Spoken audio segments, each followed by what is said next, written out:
আসসালামু আলাইকুম। আমরা চলে এসেছি একটা পুরান ঘর রং করতে। 2টা রুম করার পর উপরে নিচে ভালো করে ঘষতে হবে। ঘষার পরে ভালো করে সব জায়গায় ঘষে দেখে ঘষতে হবে। এরকম ঘষতে ঘষতে আমরা ঘষা শেষ করে ফেললাম। তারপর একজনে আমরা সাদা সিলিংয়ে মারা শুরু করলাম। শুরু করার পরে আমি গিয়ে কালার ভাঙছি। কালার ভাঙার পরে অবশ্যই আপনারা খেয়াল করবেন, ভালো কইরা ভাঙবেন। ভালো কইরা এই সাফনির মধ্যে যেগুলা লাগাইলেছে অবশ্যই কাঁচাইয়া লইবেন। লোয়ার পরে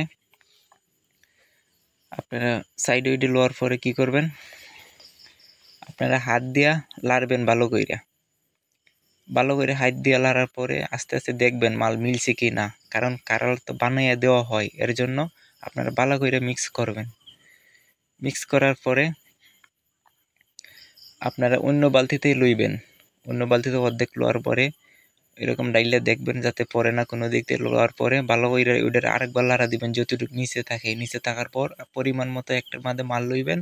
মাল লইয়া পরিমাণ মতো পানি দিবেন, বেশি দিবেন না। ধরেন 1 গ্যালন পানির মধ্যে 200 গ্রাম মতন ওই রকম পানি লইবেন। এটা প্লাস্টিক তো, এর জন্য পুরান ঘর আর একটু মোটা করে মারতে হয় প্রথম টানে, নালে এই কালোগুলো ঘুরে না।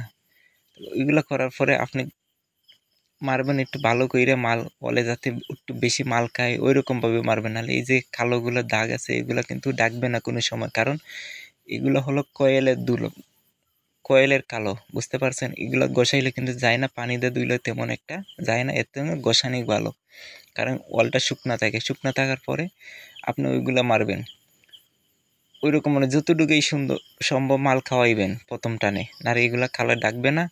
ডাকার পরে ফিনিশিংটা একটু ভালোই, অবশ্যই ভালোই দিতে হবে, কারণ দেখেন ফিনিশিংয়ের ভিডিও পরবর্তী ভিডিওতে পাইবেন।